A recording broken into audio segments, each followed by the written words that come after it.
Alrighty. Hi, my name is Maddie. I'm the host of Respect My Region's Higher Women podcast, where we talk to influential women in cannabis and music. On today's show, we have the pleasure of speaking with TaJanna Mallory. She's the Chief Executive Officer at CannAssistants. How are you today? I am doing well. How are you today, Maddie? I'm doing great. So, can you briefly introduce yourself? Yeah, so I'm TaJanna Mallory. I am based here in Tampa, Florida. I've been working in the cannabis industry for about 6 years. I am a corporate America runaway, I guess you could say.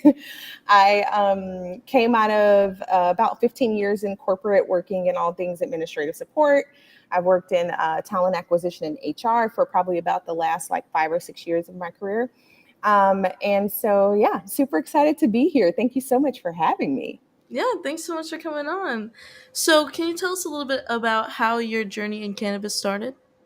Yeah, so I was working, like I said before, in the great old corporate America.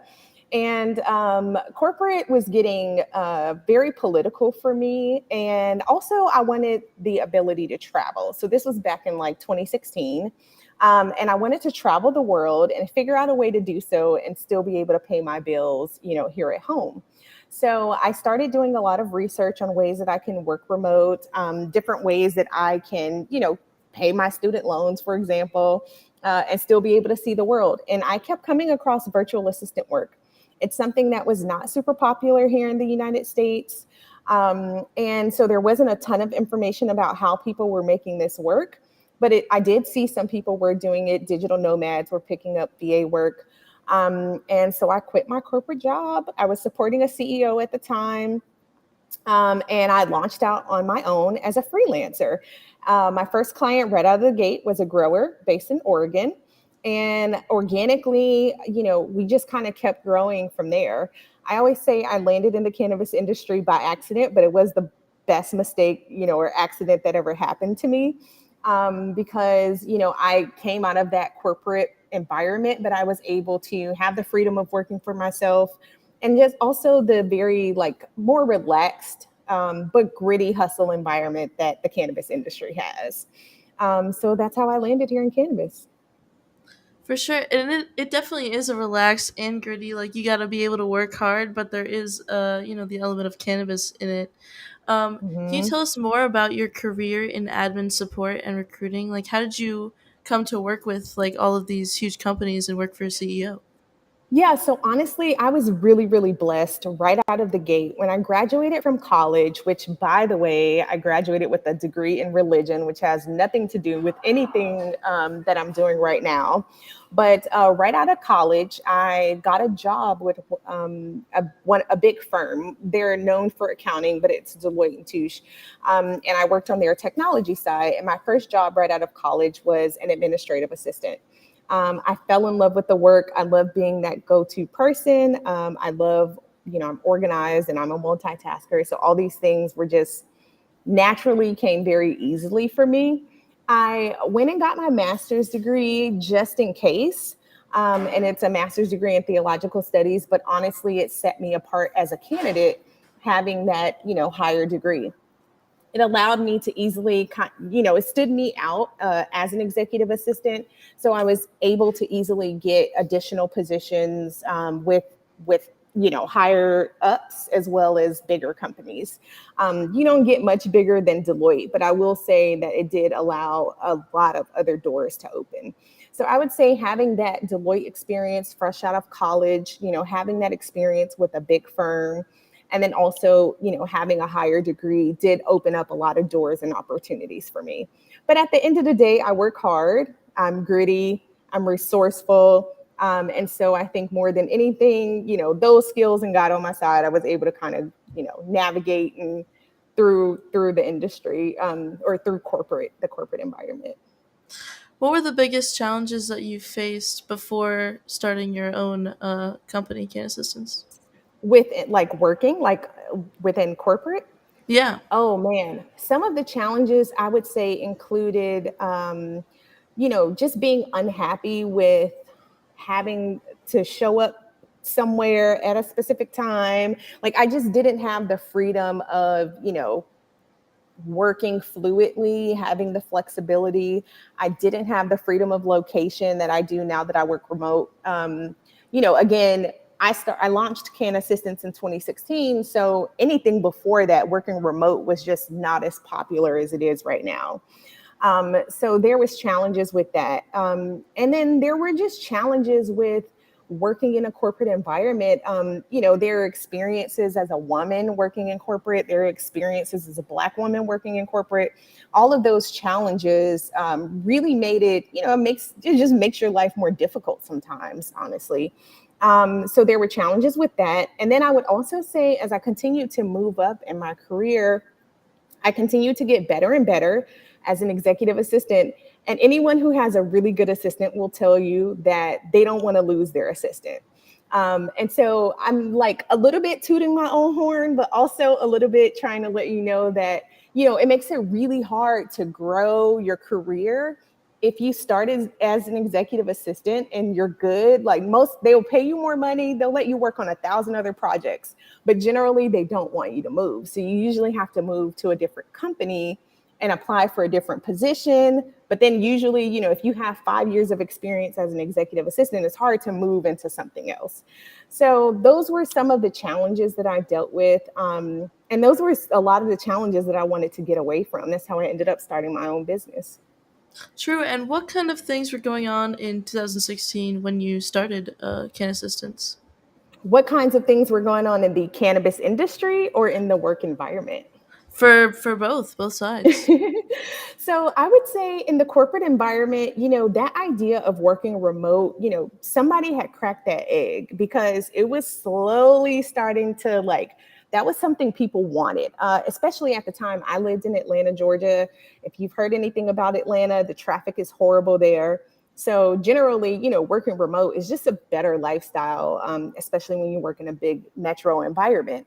So that was some of it. And I'm trying to remember, there was something else. In cannabis, I would say the biggest thing, I would also say in 2016, there weren't as many states legalized as there are right now. So making that career transition was a little bit weird to just explain to people like what I did. Working remote was not that popular. Being a virtual assistant was almost unheard of. And then working in cannabis was like, you do what, how, for whom, like, what are you doing? So there was that, like, trying to explain to a lot of people what I did and and how I was doing it as well. Yeah, and it's so different because it's funny. I was in the ice cream shop the other day. I was telling somebody about just like my company and being in the cannabis industry, and it's so much Hmm. more well received these days, especially from like the younger audience, younger people, For and sure. it's super cool that the stigma really is going away and the cannabis industry is here to stay. So it's nice to see that difference. What would you say is like the biggest difference from like coming up in the industry and today? I would definitely say the stigma, the normalization generally of cannabis, but I would also say the growth of cannabis business. There are so many people, I don't take for granted that I, landed in this industry, not intentionally, but I did land here because there are so many people who want to work in this industry. And so there is, just the beauty of being able to be in this industry a little bit earlier on, and be able to grow and have a lot of experience in it and to be able to share those experiences with other people so that they can understand that there is an easier way to get into the industry. It's not impossible. People feel like this is like the pot of gold at the end of the rainbow, and they're chasing that rainbow, trying to find this pot of gold. And sometimes it's just better to be like, yo, there's a tree right there. There's a little bit of gold there. And if you look over in that tree, there's a little bit of gold there too, so you can have a piece of this industry.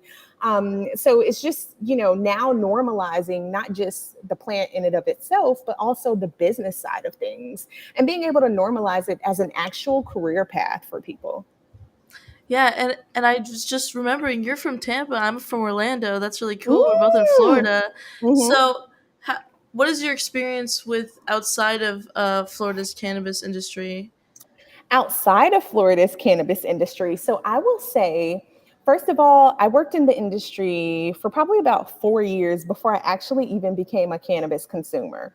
So, if there's anything that stands out about my story or makes it most interesting, more than me unintentionally landing in this industry, is that I wasn't even a consumer. Like, I had never consumed before at all before I even It worked in usually this goes the other industry. way around for It sure. usually goes the other way around, exactly. So, when I became a consumer, at the time I lived in Oregon. So I lived in Portland for about a year. And, Portland is rec, which is great. So, I had the opportunity to experience, going, uninhibited into dispensaries, being able to learn, get educated about, the products, and then to be able to consume them and try them, there, there's no medical card needed. The prices there are also super lower than here in Mhm. Florida. For sure, I bet. Like I cannot emphasize how much lower. Like I tell people all the time, I would go in the dispensary, let's say with $200, and I could walk out with like a month and a half worth of whatever it is that I needed. I come here to Florida with $200 and I could probably get a week and a half to 2 weeks worth. Yeah, It's for not the sure. same. It's a little bag, you know what I mean? It's Oh like, my yeah. God. It is like, Even after the deals, it's still like, you know what I mean? It's a little fluent bag or and that's what I truly told my bag. sisters. I'm like, I gotta shop the deals. Like, what's half price here? Like, I could get two or three of them, in Oregon. So I would say outside, I'm grateful that I became a consumer outside of the Florida market because I was able to get, a lot of experience, but also I was able to see like what some of the challenges are here in Florida. And access to patients is a big thing because of the cost is so high here. Oh yeah, for sure. It's like, you have to go book the thing to renew your card and the doctor. There's just so many different like hidden fees, like the online fee and like all this stuff. And I'm a recent like this is my first time. This is my app. I just reached a 7 month mark of like having my card, and To get your so renewal. yeah, to get my renewal. And it's such an interesting process. There's so many fees like you don't think go into it. It's not just like going in, Hmm. get my card, coming out. We My wrote an sister. actual. Oh, go ahead. Oh no, go ahead. I was gonna say we wrote a an article about the process in Florida, but I need to update it now because I'm just like learning through the process as well. Well, I will tell you another thing that's also kind of, well, let me back up for a second. My sister, here in Florida, she's also a medical patient. And here in Florida, various doctors will allow you to pay like a monthly bill.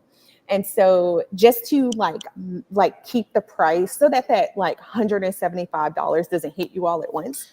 For And sure. I'm like looking at my sister like, this is ridiculous. She's a college student. I'm like, this is ridiculous that you have to pay basically a monthly bill in order to make sure that you can like maintain the pace of being able to pay that Because fee. it's This is the monthly nuts. bill on top of like the prescription. It's not just like yeah, it's the ability to have a prescription that you literally Yep. additionally need to pay for. So yeah, It's nuts. It's it's nuts. yeah So yeah, there is that. And then I would also say for those who don't know, Florida has limited licenses here. So there are only a handful of people that allow, that have a license to sell, right? Which means that the price is set by those 5, 7 people. And it's literally like, are we at 7 licenses or 10 that Florida has allowed? But either way, it's 10 or less people that hold a license here. So they set the prices.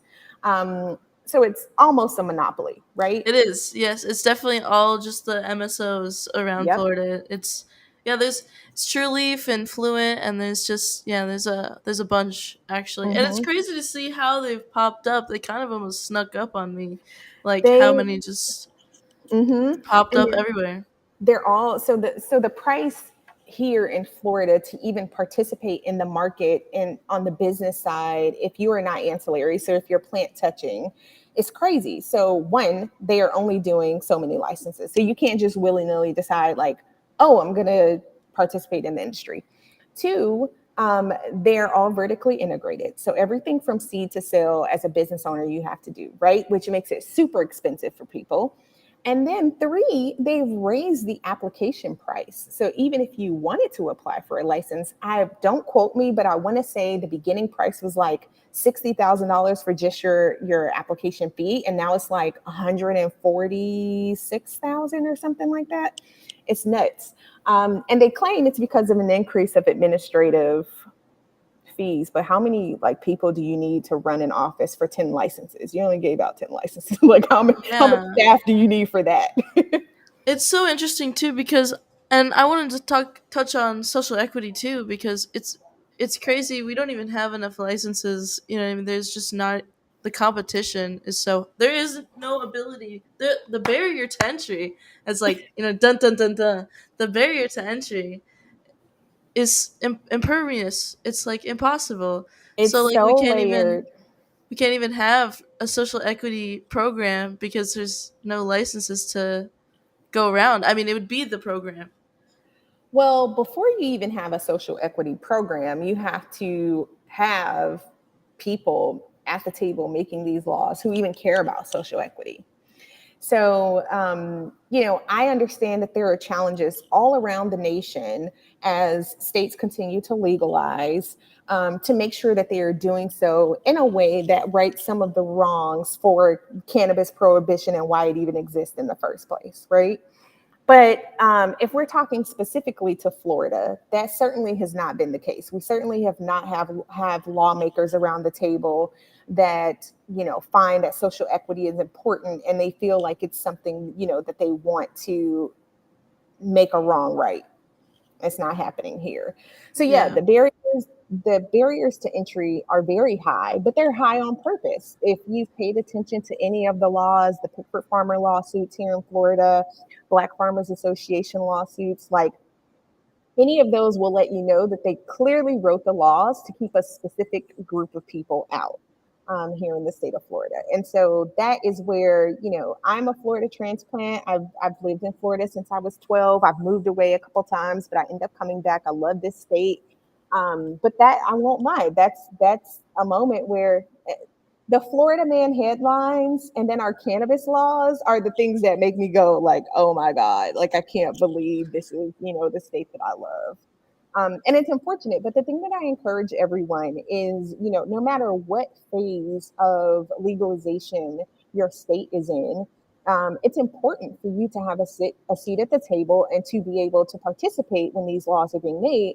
Because I honestly believe in my heart of hearts that if there were people around that table that cared about um, social equity in cannabis here in the state of Florida, I don't think that it would have gone down the way that it has. But I think when you have ill intentions, when you pass these laws, when you're looking at the plant as a green rush, as we call it, as a way to, um, generate more income or an additional arm of capitalism, instead of looking at it as a plant that is healing and a plant that people, need to be able to have access to, then you are going to pass laws that only benefit the group of people that you want to be wealthy from it. So that's my 2 cents on No, that. because it makes sense because like it's unfortunate that the government can set these standards on how many businesses can pop up in a certain area when it comes to like such a budding industry, and Hmm. if only the seats around the table are to the to the big groups, the MSOs, then how can we make sure that we're like doing all the checks and all the balances and keeping the culture for like all of these areas? It's You know what I funny you mean? said culture because I was actually going to bring that up. Cookies, I don't know if you heard, Burner and Cookies got a license here in the state of Florida, and it's super exciting that they are coming here and that cannabis culture is kind of moving into Florida, right? Um, but I also think about things like the prices. Like we're back to the prices, and can people who love cookies participate in purchasing their products if they are set at like these monopoly rates? And Right. I don't know, because I don't have anything to compare it to, because since we've been in Florida, there have only been 5 licenses, then 7, then 10, or whatever the numbers are, but they haven't really opened it up. and they're vertically integrated, which means that, I can't just go in and apply for a dispensary. I got to apply for everything. I can't afford processing machines. I can't afford, I can afford a retail location, but I can't afford like a full cultivation facility. Like there are just so many ways that people are being kept out in general. And I think the culture being of cannabis being integrated here in the state of Florida is going to be delayed highly, unfortunately. Yeah, and it's unfortunate like that none enough people are behind it because it really does deficit, the patients at the end of the day. You know what I mean? They're Hmm. like as much as it seems like, oh yeah, maybe the economy is doing well, like people are deficiting because the money is going into the pockets of people that don't even live here, that aren't made like that. It's not really the money is staying here and being really circulated. It's that it's just being the tax money is being collected, but it's not being put back into the people, which would be Absolutely. actually like, better, obviously. Absolutely. Yeah, absolutely. And again, it just brings us back to the point that there are a specific group of people that are looking to benefit from this and they're looking to keep that circle closed. Yeah. And that's unfortunate because sometimes they are doing it at the expense of people's health. Yeah. And so when it comes to like the next steps for Florida, what do you think we as, obviously educated consumers and Yeah. people that want change, what can we do um, to get the ball rolling with Oof, this? that's a good question. So I would say the first thing is continuously being educated on all things cannabis, the plant itself, the business of cannabis, and not even in a grand way, right? We don't have to know every single thing the plant does, but like be familiar and be able to speak to what it does for you and how it benefits you. And then I would also say the business of cannabis, educate yourself as much as possible on ways that you or those around you can continuously make money, to continuously participate in this industry as business owners. That's why I speak so much about starting an ancillary business. It's the cheapest, fastest, and easiest way to start a business. In this industry, and For your sure. state doesn't even have to be legal for you to be able to participate in the industry as an ancillary business owner. Um, And it's a way to get past like all of the different cannabis specific restrictions that get Absolutely. placed on specific cannabis related Yes. businesses. But ancillary is that nice, what I Hmm. mean. It's associated, but it's not flower touching. So Exactly, exactly. And if your audience is wondering what those restrictions are, those restrictions can be banking, those restrictions can be plant touching. So if it's not legal in your state, you can't participate in plant touching activity. If it is social media, like that can also be a barrier to a certain extent. So yeah, there are a lot of things that can prohibit you participating in this industry. And then I would also say, get familiar with your laws. Show up to your city council meetings, show up to your state meetings, call your representatives, send an email every week, like whatever it is that you have to do.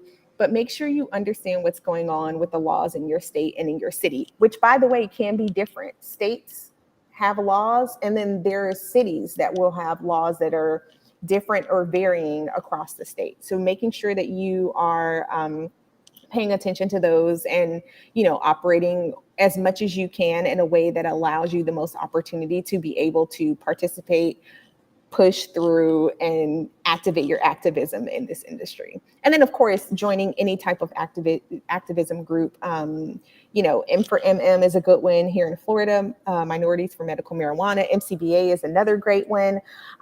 There are all kinds. Last Prisoner Project, they do great work. Like there are all kinds of people that are doing things. If all fails, just join up. Not even if all fails, just a great idea is to just join up with one of those groups. You don't do the heavy lifting by yourself. Join up with them, see what they're doing, get active in those groups. All of those organizations are helping write laws. They're all helping to make some type of change in this industry. thank you for your advice. I really appreciate it. Yeah, no Um, problem. yeah, and I wanted to circle back to CannAssistants. Can you tell us more about how your business is ancillary to the cannabis? Yeah, so at CannAssistants, we provide administrative support to cannabis industry professionals and entrepreneurs. So when I started freelancing, as I said before, I came into this industry as a freelance, executive assistant, virtual assistant. And I found that this industry is super busy. Many professionals or business owners in this industry, they're not just doing one thing. They are, generally they're activists as well as business owners, as well as like starting something else, another company, as well as sometimes they are even the cultivators themselves. Like they're running a business, but also they're trimming the plants and also so yeah, I would say when we started CannAssistants, when I started CannAssistants, really I was looking to bring that administrative support to the industry to be able to help these professionals. Um, I didn't know it was going to be the cannabis industry. I didn't know how much I needed the cannabis industry and how much the cannabis industry needed me. So I brought that professionalism and that administrative support experience to the industry and found that more people needed it than I thought. Because as I just said, many of them are multitaskers and they're working on multiple projects at once. A lot of them need help staying organized. But also, I learned that not a lot of people who come, probably more now, but not at the time, not a lot of people that came into cannabis came from corporate. So, this idea of having an assistant, is something that I have to explain. Like, if you don't have an assistant, if you are not doing the things that you set out to do when you started your business because you're spending so much time on administrative work, you're losing money. You're leaving money on the table. Yeah. And so that's like my preachy sermon to, every business owner that I talk to. I'm like, if you don't have someone helping you, you're not going to increase your business's bottom line because you're spending so much time in your business and not a lot of time working on your business. That's kind of where CannAssistants really will benefit the business owners. Yeah, and I was in entrepreneurship classes when I was in college, and they told us that entrepreneurs, or maybe it was a book I read. I like to read about entrepreneurship too. It Mhm. said that entrepreneurs actually have more than 24 hours in a day, especially when you have like a team of people to That help you. You can make what I mean. You're. It's not just 24 hours if it's only you working on your vision. So having assistants and having more people on your team can really make you more money in the long run. Time is money at the end of the day too. So absolutely. if you can, I would definitely recommend having an assistant. And I would even say, like, a lot of the conversations that I have with business owners, we're talking about like delegation. So, where CannAssistants, we have built our systems even from the moment of us introducing a client like to our work, from the moment I'm talking to someone on a discovery call to them actually like signing on with us. Everything that we're doing is going to be in a very proactive way, and it's going to be in a way that we're one building trust with you because we work virtually, but also we are very much partnership type of assistance. We are not task based. So we're walking through your business with you hand in hand, making sure all of your projects are getting done. The balls are going, the balls are rolling. And so we're also coaching through to these business owners how to delegate because that's really hard. Like it's like opening up their fist and like, allowing them to let go. And when you're a business owner, it's your baby. So you don't want to like just kind of put it in the hands of someone else. You feel so much responsibility for it. And so that's where we really, our work goes into that. The administrative stuff is like, that's the easy stuff. We can check that stuff cross it off the to-do list, but it's that building the rapport and the trust with the business owner, with the client, because the more we can do that, the easier it is that they're going to delegate and the easier it is for them to get back to doing the business that they love to do. Thank you so much. Yeah. And my last question would be, do you have any advice for aspiring female entrepreneurs coming into the cannabis industry, other Oh, than like ancillary businesses, which I think is a great point. definitely do not sleep on service based or ancillary businesses. You'd be amazed at how much you know that you don't think that you know just because it comes as second nature to you. So that would be my first piece of advice. My first piece of advice to women entrepreneurs would be do not discredit your work because it comes so easily and naturally to you.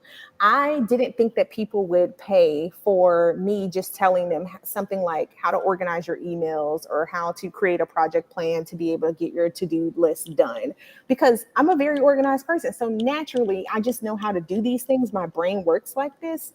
But not everyone's brains work like that. So don't discredit your skills. Like, don't discredit what you can bring to this industry. Do not discredit the change that you can make in this industry and don't discredit the fact that like somebody else might be doing it, so I don't want to do it. This industry is so new. It is so fast growing. There are so many ways that you can expand. Even if you're doing something exactly what somebody else is doing, they are not you. So you're going to bring your own twist and your own flavor to it. So don't discredit anything about what you can bring to this industry. And don't be afraid if you feel like, oh, I don't know anything about cannabis or cannabis businesses. That's not what we're looking for. We're looking for you to be good at what you say you're good at. And be confident in that and stand in that. And then everything else you learn along the way. Nobody is a cannabis industry expert. Let me say it again. This industry is too new and it is ever changing. Nobody is a cannabis industry expert. I've worked in this industry for 6 years. I literally am learning something new every single day. So don't discredit yourself. Jump in here and get this shmoney.